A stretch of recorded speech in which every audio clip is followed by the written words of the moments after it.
குருவே சர்வலோகானாம் விஜதே பவரோகினாம் நிதையே சர்வ வித்யானாம் ஸ்ரீ தட்சிணாமூர்த்தி குருவே நமக. வணக்கம். அதாவது ஒரு மனிதன் இறக்குறான் அப்படின்னா அவன் பிறப்பு ரொம்ப சிறப்பானது. அவ்வளோ சுலபமாக ஒரு மனிதனாக பூமியில் பிறக்க முடியாது. 7 பிறப்பினும் விழுமியது உயர்ந்தது மக்கட் பிறப்பு.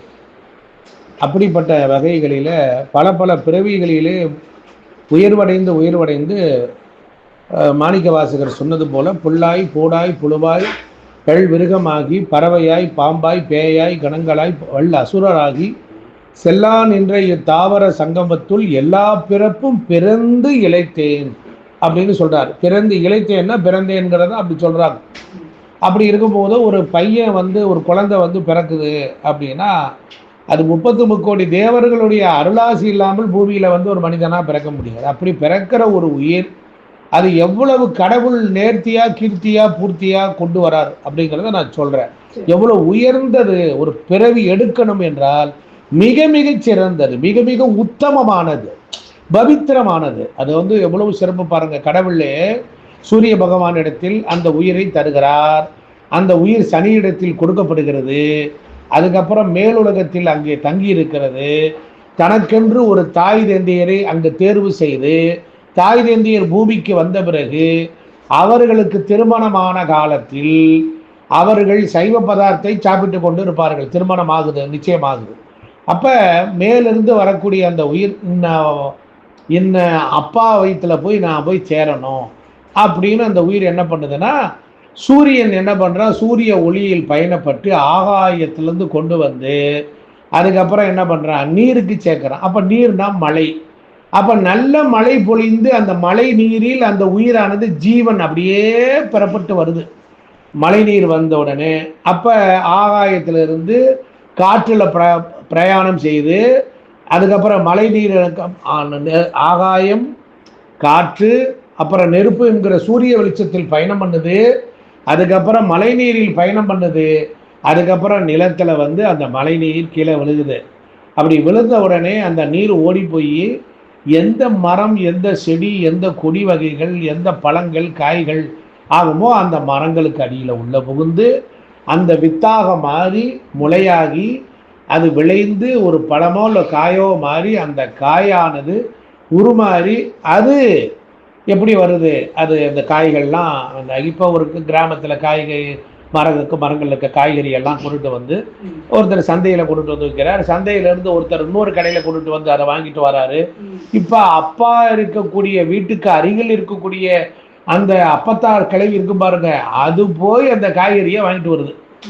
அந்த காய்கறி இப்படித்தான் வரும், இன்னார் மாதிரி வரும். அந்த காயானது அதை சமைச்ச உடனே அதை முதல்ல கல்யாண மாப்பிள்ளைக்கு கொடுப்பாங்க.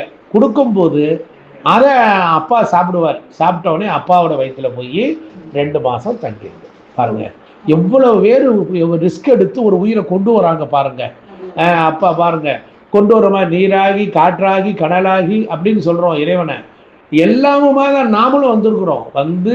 அப்பா 2 மாதம் வயிற்றுல வச்சிருந்து அப்பாவும் அம்மாவும் இணையும் பொழுது அந்த வயிற்றுல அம்மாவுக்கிட்ட கொண்டாந்து கொடுக்குறார். அதை என்ன பண்றாருன்னா, அம்மா 10 மாத காலம் அந்த உயிரை வளர்க்கிறார். நிலமகள் புவனேஸ்வரி தான் தாய். வளர்த்து 10 மாதம் வளர்த்து அந்த உடல் உள்ள உறுப்புகள் எல்லாம் பெர்ஃபெக்ஷனா வளருது. வளர்ந்து ரெடியாகி அந்த குழந்தை கருவே உருவாகி திருவாகி பூமியில விழுகுது. அந்த குழந்தையை எடுத்து ஆராட்டி சீராட்டி பால் ஊட்டி வளர்த்து வாலிபமாக்கி வரும் பொழுது அது உலகத்தில் என்ன செய்யணும், இவ்வளவு சிரமப்பட்டு ஒரு உயிரை பூமிக்கு தந்திருக்கிறோம் அப்படிங்கிறனால அந்த உயிரானது தானாக நரை திரை மூப்பு மரணம் இப்படிதான் ஸ்டெப் பை ஸ்டெப்பா தான் அந்த உயிர் பிரியணும். அது இல்லாம தான் உயிரை தானே மாற்றிக்கிட்டால் அது என்ன செய்யும், கடவுள் என்ன பண்றாரு, பிறக்கிறதுக்கே இவ்வளவு ப்ராசஸ் பண்ணியிருக்காரு இல்லையா. அப்ப இறக்கிறதுக்கு என்ன பண்ணுவார்னா அதுக்கு எவ்வளவு காலம் ஆயுள் என்று தீர்மானித்திருப்பார். அந்த காலம் வரையிலும் இந்த உயிரானது இந்த பூமியிலே உடல் தான் அழிஞ்சு விட்டது, பிரேத சாபமாகி பூமியிலே சுற்றி கொண்டே இருக்கும். இப்ப இதை நல்வழிப்படுத்துறதுக்கு யாரும் இல்லை.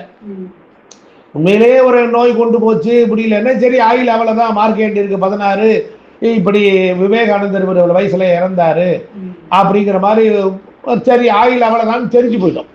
இப்படி இறந்தவர்கள் பூமியிலே தங்கி விடுவார்கள். இவர்களை மேல் உலகத்திற்கு அனுப்பக்கூடிய வேலையை செய்யணும் அப்படிங்கிறது இருக்கு. அப்ப அதனால என்ன ஆகும், அகால மரணம் அடைந்தவர்கள், உக்கிரமாக தங்கள் உயிரை மாய்த்தவர்கள், ஒருவேளை ரோடு விபத்தில் இறந்தவர்கள், அதுவும் அகால மரணம் தான். அப்படி இறக்கும் பொழுது அவர் எவ்வளவு நாள் வாழ வேண்டும் என்று ஆசைப்பட்டிருப்பார், எத்தனை எத்தனை ஆயிரக்கணக்கான ஆசைகளில் மிதந்திருப்பார். அதற்கெல்லாம் வழி இல்லாமல் இப்படி கொள்ளை கொண்டு போய்விட்டது என்று அவருடைய ஆசை அந்த வட்டத்துக்குள் சுற்றி கொண்டே இருக்கும். இப்படி இருக்கிற பொழுது அவருடைய படத்தை வைத்தால் அது என்ன செய்யும், அங்க ஓடோடி வரும். யாரெல்லாம் தன்னை பற்றி பேசுகிறார்களோ அங்கு வந்து நிற்கும், யாரெல்லாம் தன் படத்தை வைத்திருக்கிறார்களோ அங்கெல்லாம் வந்து நிற்கும். இதனால என்ன ஆகும், இயற்கையாக அவர்களுக்கு நடைபெற வேண்டிய நல்ல வாழ்க்கை, நல்ல சந்தோஷம், மகிழ்ச்சி இது வருவதனால் அது தடைப்படும். அதனால இறந்தவன் இறந்து விட்டான், வாழ்பவன் வாழ வேண்டும். ஆனால் வாழக்கூடியவனுக்கு இவன் என்ன பண்றான், ஒரு தடையை செய்வான். கடவுள் படங்கள்லாம் இருக்கும், பூக்கள்லாம் போடுவீங்க, சாமியெல்லாம் கும்பிடுவீங்க, அதெல்லாம் கடவுள் ஏற்க மாட்டார். ஏனென்றால் கடவுள் உள்ளே வருவதும் இல்லை. அப்ப வாசல்ல இருக்க நிற்கக்கூடியவனுக்கு விமோச்சனம். அவர் கடவுள்கிட்ட போய் கேட்பார், குலதெய்வத்திட்ட ஓடிப்போம், எனக்கு என்ன கறி, நான் இப்படி ஆயிட்டேன், சரி நான் என்னதுக்கு நான் இப்படியே அலையிறேன், எனக்கு ஒரு வழி சொல்லுங்க.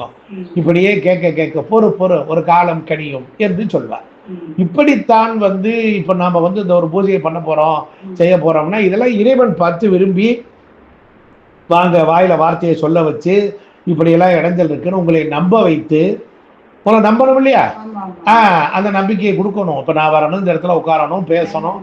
அப்படிங்கும் போது என்ன செய்யணும், அப்ப இருப்பவன் இன்னைக்கு ஒரு நேரம் காசு துணிமணி இல்லை, காசு இல்லை, கடனை வாங்கி அங்க சாப்பிட்டு இங்கடி சாப்பிட்டு கூட பொழப்ப ஓட்டிடுவான். ஆனால் இறந்தவன் எந்த கதியில் இருப்பான், அவன் எங்க போவான், அவனை யார் பாப்பா, அவனை எவனாவது ஒரு தவறானவன் பிடித்து கொண்டு போனால் அவன் வாழ்க்கை சித்திரவதை ஆயிடும். அதனால இறந்தவர்கள் படங்கள் எல்லாம் வீட்டில் அகால மரணம் அடைந்தவர்கள் படங்களை வைத்து வழிபடக்கூடாதுன்னு பெரியவங்க இவ்வளவு அர்த்தத்தோடு சொல்லியிருக்காங்க என்பதை உங்களுக்கு நான் பணிவோடு சொல்றேன். அதே போல நீங்க கையில பச்சை குத்துறது, டாலரா போட்டுக்கிறது, வாட்ஸ்அப்ல வச்சுக்கிறது, வீட்டுல போட்டோ ஒட்டுக்கிறது, ஸ்டிக்கர் பண்ணிக்கிறது போது அவரு என்ன பண்ணுவீங்க, நீங்க அன்பால் அழுது அழுது அழுது அரற்றி அவனை இழுப்பீங்க. அவன் புக்தி அடைஞ்சு எங்கிட்டாவது போலாம், எனக்கு வேற வழி இல்லையான்னு தேடும் போது போறவனை பிடிச்சி இழுக்கிற மாதிரி இருக்கும். அவனுக்கும் வழி தெரியல, அவனுக்கும் நீங்க வழிகாட்டல.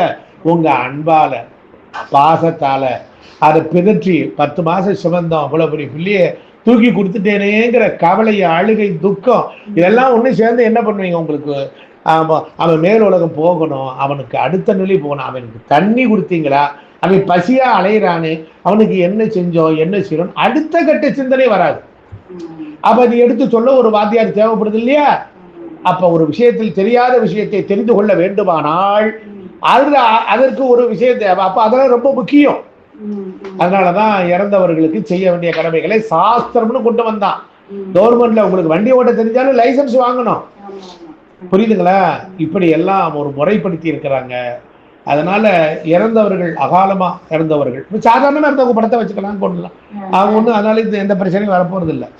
என்ன வாழக்கூடியவர்களுக்கு வழி இல்லாமல் இவர்கள் மரித்து நிற்பார்கள். அதை நீங்களே அவர்களை போக விடாமல் இழுத்து இழுத்து பிடிப்பது ஒண்ணுதான். எங்க பார்த்தாலும் அவங்களை நினைச்சுக்கிட்டே இருக்கிறது, பாருங்க கையில பச்சை குத்தி இருக்கீங்க, இப்படி எல்லாம் இருக்கிறது, இதெல்லாம் மிகப்பெரிய தவறுகள் என்பதை எப்படி நீங்கள் தெரிந்து கொள்ள போகிறீர்கள். அதனால இப்ப நான் உலகத்துக்கு பயன்படும்படியாக இந்த விஷயத்தை நான் பேசியிருக்கிறேன். யாராவது இந்த மாதிரி தவறுகள் இருந்தால் அவர்கள் தங்களை திருத்திக் கொள்ள வேண்டும்.